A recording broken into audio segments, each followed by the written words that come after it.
کہ یہ جو ربیع الاول ہے جس پہ ہم خوشیاں منا رہے ہیں, مٹھائیاں بانٹ رہے ہیں, ہار پھول ہے, اور تو بہت کچھ ہونے لگا ہے, طواف شروع ہو گئے ہیں, کعبہ کی شبی بنائی جاتی ہے, اس کا طواف ہو رہا ہے, کیک کٹ رہے ہیں, یعنی بدعت میں جتنا آگے جائیں گے تو جاتے چلے جائیں گے نا آپ. تو اس لیے میں نہیں کہتا کہ جو ربیع الاول منا رہے ہیں وہ نبی سے محبت نہیں کرتے, کرتے ہوں گے, ہم سے زیادہ محبت کرتے ہوں گے, لیکن اللہ اس محبت کے اسٹائل کو قبول کرے گا, انداز کو قبول کرے گا جو اللہ اور اس کے رسول صلی اللہ علیہ وسلم کے بتائے ہوئے طریقے کے مطابق ہوگا. مفتی طارق مسعود کے بیانات کے لیے مفتی صاحب کے آفیشیل چینل مفتی طارق مسعود سپیچز کو سبسکرائب کریں. میں کچھ باتیں ربیع الاول سے متعلق کرنی تھیں آپ لوگوں کے سامنے. ربیع الاول کی آج کیا تاریخ ہے؟ ربیع الاول بس آ ہی رہا ہے نا, 12 ربیع الاول. دیکھو چند دلائل میں ہمیشہ سے دیتا ہوں, ان کو ریپیٹ کر دیتا ہوں. نبی صلی اللہ علیہ وسلم نے فرمایا میری امت کے 73 فرقے ہوں گے, یہی فرمایا نا آپ نے, فرمایا کلہم فی النار, سب کے سب جہنم میں ہوں گے سوائے ایک کے. صحابہ نے پوچھا یا رسول اللہ وہ کون سا فرقہ ہوگا؟ آپ نے فرمایا ما انا علیہ و اصحابی, جس پر میں اور میرے صحابہ تھے. نبی نے یہ کیوں نہیں فرمایا کہ جو قرآن پر عمل کرتے تھے وہ جنتی ہوگا؟ یہ کیوں نہیں فرمایا کہ جو قرآن اور حدیث پر عمل کرتے ہیں وہ جنتی ہوں گے؟ یہاں قرآن کا تذکرہ نہیں ہے, بلکہ آپ نے فرمایا جس پر میں اور میرے صحابہ.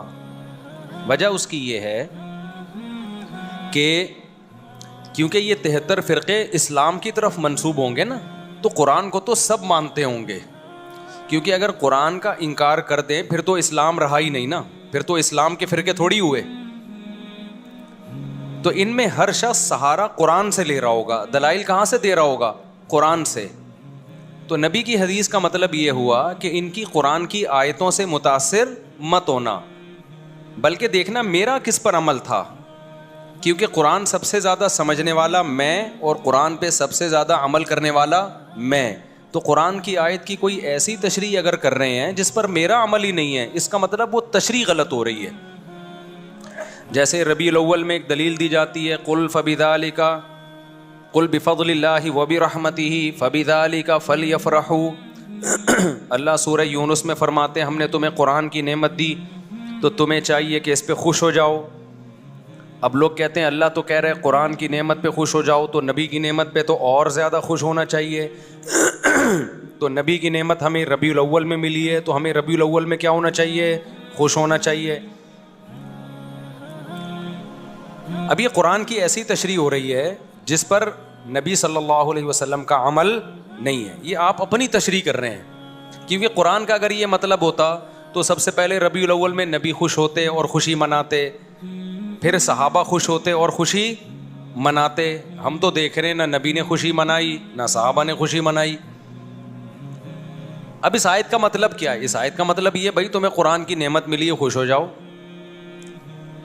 تو کسی بھی ٹائم پہ خوش ہو سکتے ہو آپ, اور خوشی منانے کا تھوڑی قرآن کہہ رہا ہے. خوش ہونا الگ چیز ہے, خوشی منانا الگ چیز ہے. ہم جب بھی قرآن کا سوچتے ہیں ہمیں خوشی ہوتی ہے. اب یہ تو نہیں کہ مٹھائیاں بانٹنا شروع کر دیں, ہم گلے میں ہار ڈالنا شروع کر دیں اپنے بھی اور دوسروں کے بھی کہ بھائی قرآن ملا ہے. تو بھائی وہ آج تھوڑی ملا, وہ تو 1400 سال پہلے ملا ہے. اور اب ہم پڑھتے ہیں تو خوش ہوتے ہیں. خوش ہونا ایک الگ چیز ہے, خوشی منانا ایک الگ چیز ہے. تو ہر آدمی قرآن سے ریفرنسز دے رہا ہوتا ہے. جناب پروفیسر غامدی صاحب بھی قرآن سے ریفرنسز دے رہے ہوتے ہیں, لیکن جب بتاؤ کہ بھائی حدیث میں کیا ہے, نبی نے اس پر کیسے عمل کیا, اس آیت کی کیسے نبی نے ایکسپلین کیا, وہاں آ کے مسئلہ خراب ہو جاتا ہے. تو اب یہ بات خوب اچھی طرح سمجھیں کہ نبی صلی اللہ علیہ وسلم نے جو یہ فرمایا نا کہ ما انا علیہ و اصحابی, جس پر میں اور میرے صحابہ تھے. اچھا یہاں تک بات ختم نہیں ہوئی. بعض حدیثوں کی ایسی تشریح کی جائے کرتے ہیں لوگ کہ جس پر صحابہ کا عمل نہیں تھا. تو نبی نے صرف یہ نہیں فرمایا کہ جس پر میں, بلکہ آپ نے اپنے ساتھ کس کو ایڈ کیا ہے؟ صحابہ کو بھی. کیونکہ جیسے قرآن کی آیتوں کی غلط تشریح کی جاتی ہے اسی طرح حدیثوں کی بھی غلط تشریح کی جاتی ہے. 3 طلاق کا 3 ہونا یہ تمام صحابہ کا فتویٰ ہے. اب کوئی آپ کے سامنے حدیث پیش کر رہا ہے کہ 3 طلاقیں 1 ہوتی تھیں تو سمجھ لو کہیں گڑبڑ کر رہا ہے. وہ حدیث کو ایکسپلین کرنے میں غلطی ہو رہی ہے، اس سے حدیث کا مطلب سمجھنے میں غلطی ہو رہی ہے اس سے. کیونکہ کسی ایک صحابی سے بھی نہیں ملتا کہ اکٹھی 3 طلاق کو 1 کہا انہوں نے. سارے صحابہ اکٹھی 3 کو کتنا کہتے ہیں؟ 3 کہتے ہیں. ہمارے پیغمبر نے معیار بتا دیا. بھائی کوئی حدیث کو ایسے ایکسپلین کر رہا ہے کہ صحابہ کے اگینسٹ جا رہی ہے، نہیں ماننا اس کو. فرقے سارے یہیں سے بنتے ہیں. کوئی قرآن کا لیبل لگا کے فرقہ بنائے گا، کوئی حدیث کا لیبل لگا کے. اسی وجہ سے کیا کہا گیا ہے کہ جو جنتی فرقہ ہے نا وہ ہے اہل سنت والجماعت، جو سنت کو بھی مانتا ہے اور صحابہ کے اجماع کو بھی مانتا ہے، جماعت صحابہ کو بھی مانتا ہے. قرآن و سنت کی وہ تشریح نہیں کرتا جو صحابہ سے میچ نہیں کرتی. اس حدیث سے ہمیں پتہ چلتا ہے کہ بھئی جو اہل سنت والجماعت ہیں وہ جنتی فرقہ ہے. سمجھ میں آ رہی ہے بات کہ نہیں آ رہی؟ لیکن آج بڑا مسئلہ یہ ہے کہ جو آدمی کسی بھی غلط چیز کی طرف جائے گا وہ لیبل بہت اچھا لگا لے گا. مثال کے طور پر ہمارے ہاں بہت سے حضرات ایسے ہیں جو اسلاف کے اقوال کو نہیں مانتے. نام سلفی رکھ لیا انہوں نے. میں سارے سلفیوں کو برا نہیں کہہ رہا، لیکن بہت ایسے ملیں گے کہ اسلاف کے جب قول ان کے سامنے پڑھ پڑھ کے سنائے جائیں وہ نہیں مانتے اس کو، لیکن کہتے اپنے آپ کو کیا ہیں؟ سلفی کہہ رہے ہوتے ہیں. رنگی کو نارنگی کہیں، تند مال کو کھویا، چلتی کو گاڑی کہیں. جو چلتی بھی چیز ہے اس کو لوگ کیا کہتے ہیں؟ گاڑی. گاڑی کا مطلب تو گڑی بھی ہے. اور جو تند مال ہے اس کو کہتے ہیں جو اتنا بہترین مال کو کھویا، یعنی کوئی ہم نے دودھ بھی کھو دیا یہاں. اور نارنگی، حالانکہ وہ تو رنگی ہوئی چیز ہے نا، اتنا کلر پیارا ہوتا ہے، اس کو لوگ کیا کہتے ہیں؟ نارنگی، یعنی رنگی نہیں ہے اس میں. تو یہی حال آج کل فرقوں کے اچھے اچھے لیبل میں. اسلاف کی ایک نہیں ماننا، نام کیا رکھ لینا؟ سلفی. اہل سنت والجماعت یعنی حدیث اور صحابہ کو فالو نہیں کرنا، سنت اور جماعت، صحابہ کی جماعت کو فالو نہیں کرنا، نام کیا رکھ لینا؟ ہم اہل سنت والجماعت ہیں. سمجھ میں آ رہی بات؟ ملتے جلتے ناموں سے لوگ دھوکہ کھا رہے ہیں. جماعت المسلمین نے کیا گڑبڑ کی؟ حدیث میں آتا ہے جو مسلمانوں کی جماعت سے الگ ہو کے نیا فرقہ بنائے گا وہ جہنم میں جائے گا. جب مسلمانوں کی جماعت سے الگ ہوا ایک فرقہ 1975 میں، اس الگ فرقے، وہ فرقہ جماعت المسلمین سے الگ ہوا ہے نا مسلمانوں کی جماعت سے، اس نے نام اپنا کیا رکھ لیا؟ جماعت المسلمین. تو یہ ملتے جلتے ناموں سے دھوکہ کھانے کی بالکل بھی ضرورت نہیں ہے. یہ لیبل ہے مارکیٹ میں چل رہے ہیں. میں بار بار ایک مثال دیتا ہوں کہ ایک آدمی نے چینی کی بوری پہ چاول لکھا ہوا تھا. لوگوں نے پوچھا بھائی اس کے اندر چینی ہے، باہر چاول کیوں لکھا ہوا ہے؟ کہتا ہے مکھیوں کو دھوکہ دینے کے لیے. تو بتاؤ مکھی دھوکے میں آ جائے گی؟ مکھی تو دھوکے میں نہیں آتی، کیونکہ بوری کے اندر جو چینی کی خوشبو ہے وہ اس کو لائے گی. آپ لیبل سے دھوکے میں آتے ہو. جو اپنے آپ کو سلفی کہتے ہیں آپ سمجھتے ہو یہ اسلاف کے قول اقوال پر عمل کرتے ہیں. جو اپنے آپ کو اہل سنت والجماعت کہتا ہے آپ سمجھتے ہو یہ حقیقت میں اہل سنت والجماعت ہیں. جو اپنے آپ کو جماعت المسلمین کہتا ہے آپ سمجھتے ہو یہ سچی مچی کے جماعت المسلمین ہیں. آپ اس خوشبو کو نہیں دیکھ رہے کہ عملی دنیا میں کون ہے جو حدیث اور صحابہ کو فالو کر رہا ہے، پریکٹیکل لائف میں کون ہے. اس پہ آپ غور و فکر کرنے کے لیے تیار ہی نہیں ہو. تو ناموں سے میں جانے کی بالکل بھی ضرورت نہیں ہے. کام کو دیکھو، کام کیا ہے؟ کام اہل سنت والجماعت والا ہونا چاہیے. اب یہیں سے ہم ربیع الاول کو دیکھتے ہیں. ربیع الاول کو کہ یہ جو ربیع الاول ہے جس پہ ہم خوشیاں منا رہے ہیں، مٹھائیاں بانٹ رہے ہیں، ہار پھول ہے، اور اب تو بہت کچھ ہونے لگا ہے. طواف شروع ہو گئے ہیں، ایک کعبہ کی شبیہ بنائی جاتی ہے، اس کا طواف ہو رہا ہے، کیک کٹ رہے ہیں. یعنی بدعت میں جتنا آگے جائیں گے تو جاتے چلے جائیں گے نا آپ. لیکن آپ پہلے اسٹیپ سے دیکھیں، مٹھائیاں تو بٹتی ہیں، حلوے تو پکتے ہی ہیں. یہ تو بہت کم درجے کا کوئی بدعت کو فالو کرے گا نا تو پہلا اسٹیپ ہے اس کا. لیکن ہمیں تو ایک لڈو بھی نہیں ملتا نبی کی سیرت میں. حلوہ تو آگے کی چیز ہے بھائی. ایک مبارک بادی کا پیغام بھی نہیں ملتا ہمیں. پیغمبر کی سیرت میں کہ ربیع الاول آیا ہو اور ہمارے نبی نے کسی کو مبارکبادی کا پیغام دیا ہو، یا چلو نبی نے نہیں دیا صحابہ نے دیا ہو. کوئی ایک ضعیف موضوع روایت بھی نہیں ہے اس بارے میں. سمجھ میں آ رہی ہے بات کہ نہیں آ رہی؟ تو اب اگر کوئی اسکالر قرآن و سنت کے دلائل کے انبار لگا دیں، اس کا مطلب بھائی وہ قرآن و سنت کی اپنی اخپل تشریح ہے. یہ پشتوں میں کہتے ہیں اخپل ہے. ہمیں صحابہ میں نہیں ملتی یہ چیز، نہ تابعین میں ملتی ہے، نہ تبع تابعین میں ملتی ہے. یہ تو ہندوستان میں بہت بعد میں جا کے ایک رسم شروع ہوئی ہے.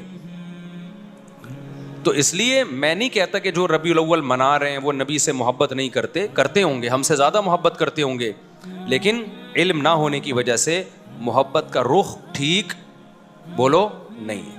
میں کسی پہ الزام نہیں لگاتا کہ وہ نبی سے سب نبی کی محبت میں ہی رہے ہیں. کیک بھی کٹ رہے ہیں اور بتیاں بھی لگا رہے ہیں، ہار پھول بھی، اور کچھ لوگ تو ناچ گا بھی رہے ہیں، کر رہے ہوں گے. لیکن بھائی یہ محبت وہ ہے جو آپ کے، یہ وہ اسٹائل ہے جو آپ کا اپنا اسٹائل ہے. اللہ اس محبت کے اسٹائل کو قبول کرے گا، انداز کو قبول کرے گا جو اللہ اور اس کے رسول صلی اللہ علیہ وسلم کے بتائے ہوئے طریقے کے مطابق ہوگا. تو پہلی بات تو یہ ہوئی کہ ہمیں صحابہ، تابعین، تبع تابعین، اہل سنت والجماعت کے فقہ میں 4 امام ہیں. فقہ کہتے ہیں قرآن و سنت کے جو مسائل مرتب کیے ہیں وہ کنہوں نے کیے ہیں؟ 4 اماموں نے. امام ابو حنیفہ، امام مالک، امام شافعی، امام احمد بن حنبل. یہ وہ اسکالرز ہیں جن کو پوری اہل سنت والجماعت نے مانا ہے. جیسے حدیث میں امام بخاری کو امام مانا نا. لوگ کہتے ہیں نا کہ امام حنیفہ کے امام ہونے کی کیا دلیل ہے، ہمارے امام تو صرف پیغمبر ہیں.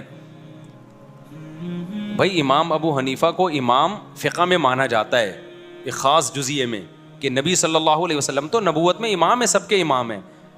اس کی مثال ایسے جیسے امام بخاری حدیث میں امام ہیں یا نہیں. اب کوئی کہے نہیں ہمارے امام صرف امام نبی صلی اللہ علیہ وسلم ہے، تو ابے بھائی تو کدھر کی کدھر لگا رہا ہے. اس سینس میں ہم تھوڑی امام ابو حنیفہ کو امام بولتے ہیں. ہم اس سینس میں امام ابو حنیفہ کو امام بولتے ہیں جس سینس میں ہم امام بخاری کو حدیث کا امام بولتے ہیں. تو اسی سینس میں ہم امام ابو حنیفہ کو فقہ کا امام بولتے ہیں. فقہ کا مطلب کیا ہے؟ قرآن و حدیث سے مسائل مرتب کر کے ہمارے سامنے پیش کیے. انہوں نے کیے یا ان کے شاگردوں نے ان کے حکم پہ کیے، لیکن یہ انداز ان کا تھا. ایک مرتب شکل میں ہمارے پاس اسلامی قانون آئے، ایک ریسرچ ہو کے. یہ کام امام شافعی نے بھی کیا، امام مالک نے بھی کیا، امام احمد بن حنبل نے بھی کیا، اور بھی کچھ اماموں نے کیا، لیکن وہ پنپ نہیں پایا امت میں. اللہ کی طرف سے اس کو مقبولیت نہیں ملی. علماء صالحہ نے اس کو اس طرح قبول نہیں کیا، ان کے کام کو ایکسیپٹ کیا. جیسے بہت سارے محدثین گزرے ہیں، لیکن سب تو مشہور نہیں ہوئے نا. جن سے اللہ نے کام لیا، جن کو امت میں مقبولیت ملی، وہ امام ابو داؤد ہیں، امام بخاری ہیں، امام مسلم ہیں، امام بہقی ہیں، اور امام ابن ماجہ ہیں. تو یہ مشہور لوگ ہیں جن کو بس اللہ کی مرضی ہوتی ہے، امت میں کسی کو اللہ مقبولیت عطا کر دیتے ہیں جس سے اللہ دین کا کام لینا چاہیں. تو اس سینس میں امام حنیفہ کو امام کہا جاتا ہے. کچھ لوگ کہتے ہیں ہمارے امام تو صرف محمد صلی اللہ علیہ وسلم ہے، اور کوئی ہمارے امام نہیں ہے. تو ان کو اپنے دماغ کے علاج کی ضرورت ہے. ایک صاحب کہنے لگے، میں نے کہا قائد اعظم نے فرمایا. اس نے کہا قائد اعظم جو ہے نا صرف پیغمبر صلی اللہ علیہ وسلم ہے. قائد اعظم مطلب سب سے بڑے قائد، وہ صرف محمد صلی اللہ علیہ وسلم ہے. ابے میں نے کہا کدھر کی کدھر لگا رہے. قائد اعظم ہم اس سینس میں نہیں کہتے کہ نبی کے مقابلے میں، وہ تو یقیناً پیغمبر صلی اللہ علیہ وسلم ہے. قائد اعظم کا مطلب جتنے دنیا میں اس زمانے میں امام جو محمد علی جناح کے دور میں جو بھی قائدین ہیں جنہوں نے اپنے قوموں کی آزادی کے لیے محنت کی، اس سینس میں ہم قائد اعظم کہتے ہیں. تو آج کل سینس لیس لوگ ہیں اور وہ ہمیں کہہ رہے ہیں ہم سے دین سیکھو، جن کو امام کے لفظ کا مطلب نہیں. امام ہر جگہ مختلف معنی میں استعمال ہوتا ہے. اب آپ کو ہمارے امام مفتی طارق مسعود صاحب ہیں، اگلا کہ ہمارے امام تو صرف جو ہے محمد صلی اللہ علیہ وسلم ہے. تو آپ کہو بھائی ہم مسجد کے امام کی بات کر رہے ہیں، نماز میں ہمارے امام مفتی صاحب ہیں. اگلا بولے نہیں، نماز میں بھی ہمارا امام محمد صلی اللہ علیہ وسلم ہے. آپ کو بھائی اصل میں یوں بتانا چاہ رہا ہوں کہ نماز میں، جمعے کی نماز میں ہمارے امام مفتی طارق مسعود صاحب ہیں. آپ کا ہی نہیں، جمعے میں بھی ہمارا امام کون ہے؟ محمد صلی اللہ علیہ وسلم ہے. ہم ان کو دیکھیں گے. اس کا مطلب یہ پاگل ہے. یہ کیا ہے؟ اس سے بحث کرنا فضول ہے. تو امام ابو حنیفہ کو محمد صلی اللہ علیہ وسلم کے مقابلے میں امام نہیں کہا جاتا. امام ابو حنیفہ کو اس سینس میں امام کہا جاتا ہے کہ رسول اللہ صلی اللہ علیہ وسلم سے جو حدیثیں منقول ہیں، اسی طرح قرآن سے اور صحابہ کے جو اقوال ہیں ان کو چھانٹی کر کے ان میں بحث مباحثہ کر کے دلائل کی قوت کی زور سے ایک رائے قائم کر کے اسلامی لا کو ریٹن فارم میں لانا، اور پھر پوری دنیا کے علماء کا اس پہ اعتماد کرنا یا بڑی دنیا کا اس پہ اعتماد کرنا، اس سینس میں ان کو امام کہا جاتا ہے. سمجھ میں آ رہی ہے بات کہ نہیں آ رہی ہے؟ اس سینس میں امام کہا جاتا ہے. تو اہل سنت والجماعت کے فقہ میں جو حدیثوں میں امام بخاری بھی امام ہے، امام مسلم بھی ہے، امام ابو داؤد بھی ہیں. اب اگر کوئی حدیث کی آج ایسی تحقیق لا رہا ہو جو امام بخاری کی تحقیق سے میچ نہیں کر رہی، تو آپ اس کی تحقیق کو مانو گے؟ اٹھا کے دیوار پہ پھینک دو گے، بولا کہ تو نیا آیا ہے کیا؟ یہ کام ائمہ محدثین پہلے کر چکے ہیں. اسی طرح یاد رکھو فقہ میں یہ چاروں کو امام مانا گیا ہے، اور ان کے شاگردوں کو ان کے بعد امام مانا گیا ہے، اور ان کے شاگرد صدیوں سے چلتے چلتے آج تک آ رہے ہیں. امام شافعی کے بھی امام احمد بن حنبل یہ امام بخاری کے استاذ ہیں. اب سوچو امام بخاری کا استاذ کیا بلا ہوگا، وہ میں بلا برے سینس میں نہیں کہہ رہا، یعنی علم میں کیا مقام ہوگا جو امام بخاری کے کیا ہیں، استاذ ہیں. اور پھر امام احمد بن حنبل کے استاذ ہیں امام شافعی، سمجھ رہے ہو؟ پھر امام شافعی کے استاذ ہیں محمد ابن حسن جو امام ابو حنیفہ کے شاگرد ہیں، اور امام محمد بن حسن کے استاذ کون ہیں؟ امام ابو حنیفہ. تو انہوں نے مرتب کیا ہے، ان کے شاگردوں نے کیا، لیکن انہی کے حکم پہ اور انہی کے اقوال کو ترتیب دے کے نا، کتاب الوضو، کتاب الزکوٰۃ، کتاب الصوم. اس سے پہلے یہ ترتیب ہمیں نہیں ملتی تھی، جیسے حدیثوں کی ترتیب نہیں ملتی تھی ہمیں، حدیثیں تو تھیں ترتیب نہیں تھی.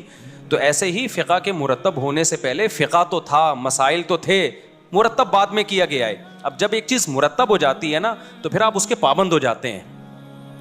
پھر اس میں یہ کہنا کہ اس کی کیا دلیل ہے کہ میں ابو حنیفہ یا امام شافعی کے فقہ کو فالو کروں، نبی کے دور میں تو کچھ بھی نہیں تھا. تو میرے بھائی یہ بالکل ایسی فضول بات ہے جیسے کوئی کہ مجھے کیا ضرورت ہے امام بخاری کی کتاب کو فالو کروں، نبی کے دور میں تو یہ کتاب تھی نہیں. بھائی نبی کے دور میں یہ ساری حدیثیں تھیں، مرتب بعد میں کیا گیا، صحیح ضعیف کو چھانٹا بعد میں کیا ہے. جب کر لیا تو اب آپ اس کو فالو کرنا پڑے گا آپ کو اس کو. تو اسی طرح نبی کے دور میں، صحابہ کے دور میں مسائل تھے، مرتب نہیں تھے، چھانٹی نہیں تھے، ضعیف قول بھی تھا، صحیح قول بھی تھا. ان ائمہ نے مرتب کر کے قانون کو مرتب کر دیا. اب جب مرتب کر دیا، پوری امت اس پہ جمع ہو گئی. اب آپ اس سے ہٹو گے تو آپ ایک نیا فتنہ کھڑا کرو گے. اب آپ کو اس کا پابند ہونا ہے. میں سمجھا پا رہا ہوں اپنی بات؟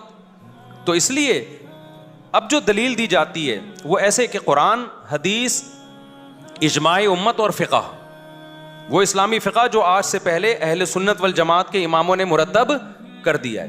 اب اس میں دکھانا پڑے گا آپ کو.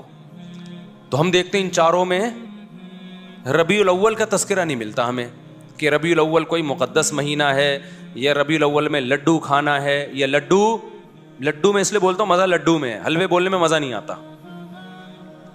بھائی ہم ربیع الاول میں لڈو کھا نہیں رہے، بولنے تو دو نا، اتنی بھی سختی نہیں ہے اسلام میں. تو لڈو کا جو مزہ ہے نا، اصل میں یہ لڈو میں نے یہاں سے سیکھا ہے. ہمارے بچپن میں ایک دوست تھے، وہ کہیں رشتہ لینے بھیجا نا انہوں نے، تو ان کا رشتہ ہو گیا. تو وہ ہمارے بڑوں، خاندان کے بڑوں میں سے آتے تھے. تو اب وہ جس دن جا رہے تھے نا منگنی کرنے، تو میرا کزن مجھے کہہ رہا تھا ان کے دل میں لڈو پھوٹ رہے ہیں.